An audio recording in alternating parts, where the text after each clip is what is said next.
Hello everyone. तो कैसे हैं आप सब? उम्मीद है आप सब बहुत अच्छे होंगे। तो स्वागत है हमारे यूट्यूब चैनल पर। तो आज हम पढ़ रहे हैं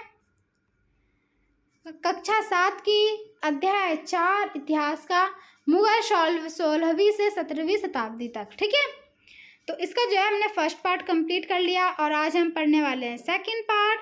ये सब जो है हमने सब कंप्लीट कर लिया। सेकंड पार्ट हम यहाँ से पढ़ने वाले हैं। काफ़ी लंबी हो जाती है वीडियो, इससे जो है मैं सब पार्ट में लेकर आती हूँ ताकि आप भी बोर ना हो और मैं भी परेशान ना हो सकूँ, आपको अच्छे से समझा सकूँ, डिटेल में एक एक वर्ड को मैं पढ़ सकूँ। ठीक है, क्योंकि देखिए मैं इस तरह से शॉर्ट में कहानी भी बता कर निकल सकती हूँ, बट मैं जो है किताब से पढ़ के इसलिए बताती हूँ कि कुछ भी एक भी लाइनें मिस ना हो, आपको हर चीज़ समझ में आए। आप चाहें तो इसको सुन कर भी आपको जो है रिवाइज कर सकते हैं। इस तरह से मैं बताती हूँ, ठीक है, आपकी एक भी लाइनें मिस ना हो। तो चलिए आगे बढ़ते हैं। जबत और जमींदार। मुगलों की आमदनी का प्रमुख साधन जो है किसानों की उपज से मिलने वाला राजस्व था। ठीक है, मुगलों की आमदनी का प्रमुख साधन क्या था? किसानों से मिलने वाला उपज। किसान जो उपज करते थे, जो अनाज उगाते थे, उससे मिलने वाला क्या था? राजस्व था। ठीक है, उससे जो भी अनाज वो देते थे, जो कर चुकाते थे, वही सब था। तो अधिकतर स्थानों पर किसान जो है ग्रामीण कुलीनों यानी कि मुखिया का स्थानीय सरदारों के माध्यम से राजस्व देते थे। तो समस्त मध्यस्थों के लिए, चाहे वे स्थानीय ग्राम के मुखिया हो या फिर शक्तिशाली सरदार हो, तो मुगल ही शब्द जो है जमींदार का प्रयोग करते थे। किसके लिए क्या करते थे? जमींदार शब्द का ही प्रयोग करते थे। ठीक है, तो अकबर के राजस्व मंत्री टोडरमल ने 10 साल यानी कि 1570 से 1580 तक की जो है 10 साल की कालावधि के लिए जो है कृषि की पैदावार, कीमत और कृषि भूमि का सावधानी पूर्वक जो है सर्वेक्षण किया। यानी कि उसको अच्छे 1 साल के लिए छोड़ दिया और उसकी जो है अच्छी से बस उसके बारे में आता पता लगाया, उसको कैसे अच्छे उपजाऊ बना सकते हैं, उस तरह से सर्वेक्षण मतलब किया। तो इन आंकड़ों के आधार पर प्रत्येक फसल पर नगद के रूप में कर यानी राजस्व, कर जिसको बोलते हैं, निश्चित कर दिया गया। कर भी लगाया गया, निश्चित कर हर चीज़ का दिया गया जोड़ के।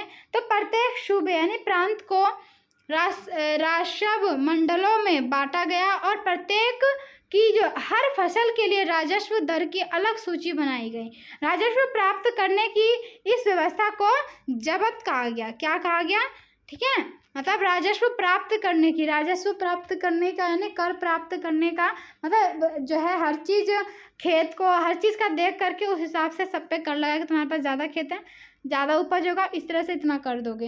इस तरह से हर चीज़ किया, तो इसको क्या कहा गया? जब्त। ठीक है, जब्त कहा गया,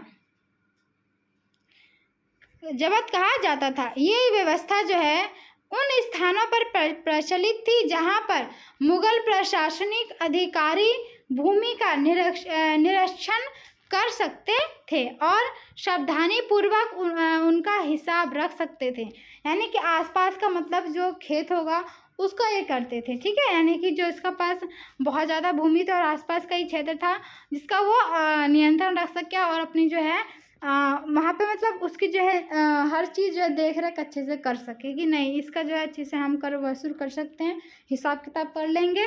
तो उस तरह से वो करते थे। तो ऐसा निरीक्षण गुजरात और बंगाल जैसे प्रांतों में संभव नहीं हो पाता था, यानी ये बहुत दूर पड़ जाता होगा, इस तरह से जो है वहाँ नहीं आते थे। ठीक है, देखिए इस तरह से, देखिए कर कैसे दे रहा है, इस तरह से जो है कर वसूली करता था। देखो इस तरह से मार के जो है इस तरह से कर वसूलता था कि नहीं तुम्हें देना ही पड़ेगा, इस तरह से होने लगा था। ठीक है, कुछ क्षेत्रों में जमींदार इतने शक्तिशाली थे कि शक्तिशाली थे कि मुगल प्रशासकों द्वारा शोषण किए जाने की स्थिति में वे जो है विद्रोह कर सकते थे। ठीक है, यानी कि जो शोषण उसके ऊपर करते थे, जैसे मारते थे, पीटते थे, धमकाते थे, उनको घर पे जाके भी बाल बच्चों को धमकाते थे, तो उसके जो है विरुद्ध जो है जा सके, विरोध कर सके, उस तरह के भी लोग वहाँ पे थे। तो कभी कभी एक ही जाति के ज़मींदार, कभी कभी जो एक ही जाति के ज़मींदार होते हैं और किसान जो होते हैं, तो मुगल सत्ता के खिलाफ मिल करके विद्रोह कर देते थे। क्या करते थे? इन सब के साथ मिलकर के विद्रोह कर देते थे। और 17वीं शताब्दी के आखिर से ऐसे किसान विद्रोह ने मुगल साम्राज्य के स्थायित्व को चुनौती दी। ठीक है, इस तरह से किया, इस तरह से चुनौती दिया। अब देखो यहाँ पे 5वां, शाहजहां के राजकाल के एक लघु चित्र के ब्यौरे, जहां शाहजहां के समय के भ्रष्टाचार को दिखाया गया है। भ्रष्ट अफसर रिश्वत लेते हुए, एक कर अधिकारी गरीब को, किसानों को सजा देते हुए। ठीक है, ये जो आपको मैंने दिखाया, इस तरह से जो है अत्याचार भी करते थे। ठीक है, मारते थे, पीटते थे, कर दे रहे हैं। अकबरनामा और आइबे अकबरी, ये भी पढ़ लेते हैं, ये भी बहुत अच्छा है। इस कारण हमें पता चलेगा क्या करते थे अकबर, किस तरह से पेश आते थे लोगों के साथ। अकबर ने अपने गरीबी मित्र और दरबारी अबुल फजल को आदेश दिया कि वे जो है अपने शासनकाल का इतिहास लिखे। क्या किया? उसने आदेश दिया कि मेरा जो इतिहास काल का जो शासनकाल है मेरा, उसका तुम लिखो उसके बारे में। तो अबुल फजल ने यह इतिहास 3 जिल्दों में लिखा और उनका शीर्षक है अकबरनामा। ठीक है, क्या नाम है? शीर्षक क्या रखा? अकबरनामा। तो पहली जिल्द में लिखा है, पहला पन्ने में लिखा है अकबर के पूर्वजों का बयान है, अकबर का जो पूर्वज है उसके बारे में बताया गया है। और दूसरी जो है अकबर के शासनकाल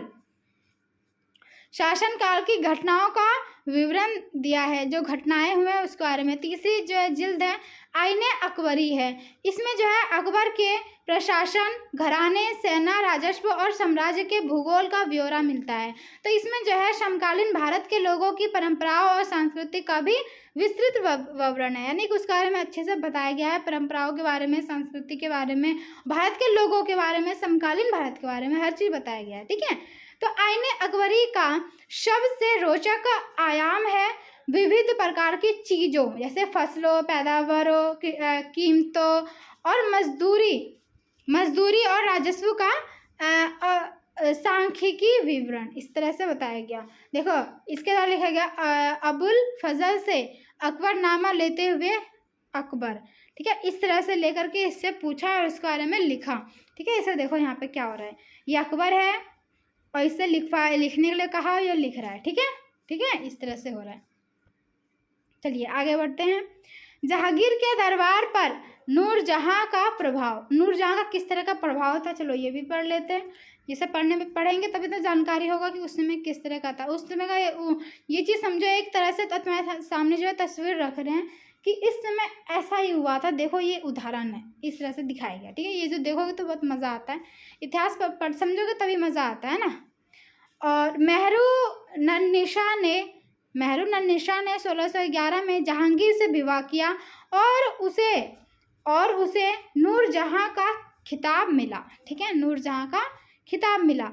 नूरजहां हमेशा जहांगीर के प्रति अत्यधिक वफादार रही और उसको जो है समय समय पर सहयोग देती रही। नूरजहां के सम्मान में जहांगीर ने चांदी के सिक्के जो है जारी किए, जिनमें एक और स्वयं के खिताब उत्कीर्ण थे और दूसरी ओर ये जो है वाक्य है रानी बेगम नूरजहां के नाम से गढ़ा हुआ था। ठीक है, बाईं ओर दिया गया जो दस्तावेज, यानी ये जो आपको दिखाया गया, अभी दिखाऊंगी। तो नूरजहां द्वारा जारी किया गया यह आदेश है, यानी फरमान है।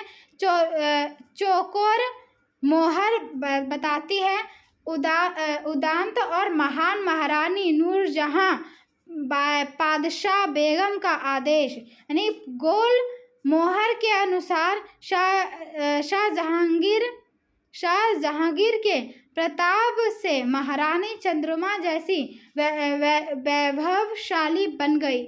हम कामना करते हैं कि नूरजहां पादशाह इस युग की सर्वोत्तम महिला बने।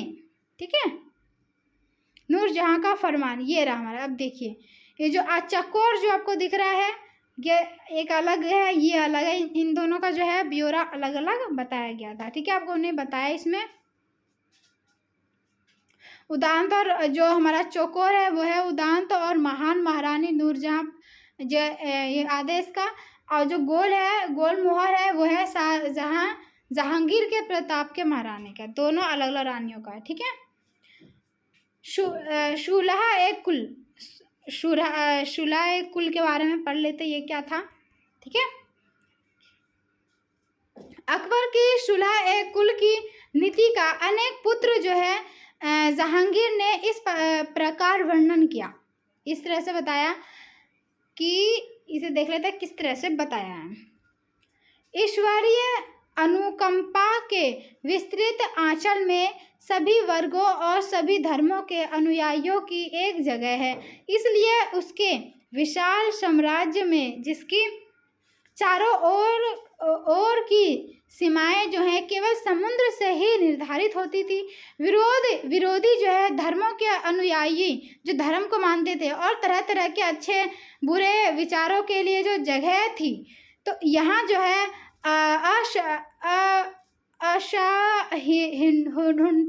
असहिष्णुता का मार्ग बंद था। यहाँ जो है सुन्नी और शिया एक ही मस्जिद के में इकट्ठे होते थे और ईसाई और यहूदी एक ही गिरजे में प्रार्थना करते थे, और उसने जो है सुसंगत तरीके से शारीरिक शांति सुलह कुल जिसे कहा गया कि इसके जो है सिद्धांत पर पालन किया, इसका जो रखा गया, ठीक है।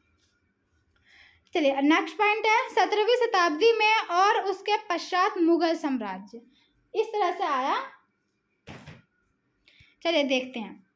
मुगल साम्राज्य की प्रशासनिक और सैनिक कुशलता के फलस्वरूप आर्थिक और वाणिज्यिक समृद्धि में वृद्धि हुई, यानी इसकी जो है बहुत आगे बढ़ी वृद्धि हुई, और विदेशी यात्रियों ने इसे जो है वैसा धनी देश बनाया। जो विदेशी जो यात्री आते थे ना इधर से उधर घूमने के लिए, तो वो जो यात्री आए उनको जो ऐसा धनी बनाया जैसा कि किस्से कहानियों में वर्णित होता रहा, यानी किस्से कहानियों में बनाते कि ऐसा हुआ या ऐसा हो गया, तो उस तरह से किस्से कहानियों में ऐसा वर्णित होता है। परंतु यही यात्री इसी प्रचुरता के साथ मिलने वाली दृढ़ता को देखकर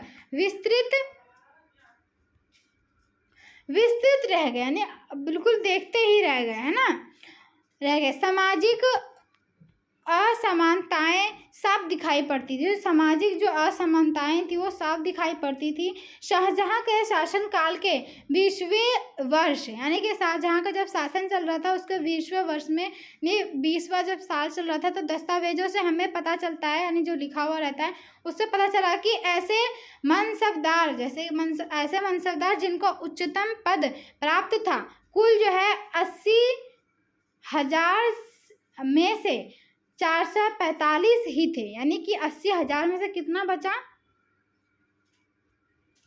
445 ही थे। कुल मनसबदार की एक छोटी संख्या यानी 5.6%, यानी 5.6% को ही साम्राज्य के अनुमानित राजस्व का 61.5% जो है स्वयं उनके सवारों के वेतन के रूप में दिया जाता था, ठीक है। इस तरह से उनसे दस्तावेजों से पता चला। तो मुगल सम्राट और उनके मनसबदार अपनी आय का बहुत बड़ा भाग वेतन और वस्तुओं पर लगा देते थे, ठीक है। तो इस खर्चे से शिल्पकारों और किसानों को लाभ होता था। इस खर्चे से क्या, शिल्पकारों को और किसानों को लाभ होता था, क्योंकि वे जो है वस्तुओं और फसल की पूर्ति करते थे, वस्तु और फसल की वही तो पूर्ति करते थे। परंतु राजस्व का भार इतना था कि प्राथमिक उत्पादकों, किसान और शिल्पकारों के पास विशेष के लिए बहुत कम धन बचता था, ठीक है, बहुत ही कम धन बचता था किसानों और शिल्पकारों के पास, निवेश के लिए बहुत कम धन पड़ता था। तो इनमें से जो बहुत गरीब थे तो मुश्किल से ही पेट भर पाते थे, ठीक है, जो बहुत गरीब थे वो मुश्किल से ही पेट भर पाते थे। वे जो है उत्पादन शक्ति बढ़ाने के लिए अतिरिक्त संसाधनों में, औजारों और अन्य वस्तुओं में निवेश करने की बात सोच भी नहीं सकते थे। ऐसे अर्थव्यवस्था में ज़्यादा जो धनी किसान हैं, शिल्पकारों के समूह, व्यापारी और महाजन ज़्यादा लाभ उठाते हैं, ठीक है, उठाते थे, ये सब ज़्यादा लाभ उठाते थे।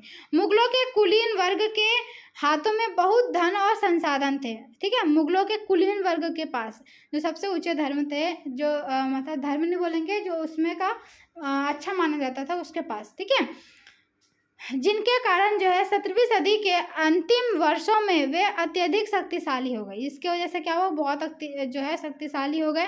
कब, 17वीं शताब्दी में। जैसे जैसे मुगल सम्राट की सत्ता पतन की ओर बढ़ती गई, यानी कि पतन यानी खत्म की ओर, खत्म होना शुरू होने लगा, पतन की ओर बढ़ती गई, वैसे वैसे विभिन्न क्षेत्रों में सम्राट के सेवक यानी स्वयं ही सत्ता के शक्तिशाली केंद्र बनने लगे। स्वयं ही यानी उसका जो है केंद्र एक शक्तिशाली बन गया। तो इनमें से कुछ ने जो है नए वंश स्थापित किए और हैदराबाद एवं अवध जैसे प्रांतों में जो है अपना नियंत्रण जमाया, ठीक है, अपना नियंत्रण कर लिया अवध में और हैदराबाद में। यद्यपि वह दिल्ली के मुगल सम्राट को स्वामी के रूप में मान्यता देते थे और तथापि 18वीं शताब्दी के तक जो है साम्राज्य के कई प्रांत अपनी जो है स्वतंत्र राजनीतिक पहचान बना चुके थे, यानी कि जो है इस समय तक आते आते स्वतंत्र हो गए, राजनीतिक पहचान भी एक अच्छी अपनी बना ली, बहुत अच्छी कर ली, ठीक है। तो इस तरह से हमने पढ़ा 15वीं से 17वीं शताब्दी तक। क्वेश्चन आंसर जो है आप कर लें, ठीक है, आपको समझ में आ गया। तो ये जो है 16वीं से 17वीं शताब्दी तक इसमें हमने पढ़ा, ठीक है। तो ये चैप्टर जो है हमारा यहीं समाप्त होता है। तो अब मिलेंगे हम 5 चैप्टर पे, ठीक है, 5 अध्याय 5 पे। चलिए, तो आज के लिए इतना ही, मिलते हैं आप कल, बाय बाय।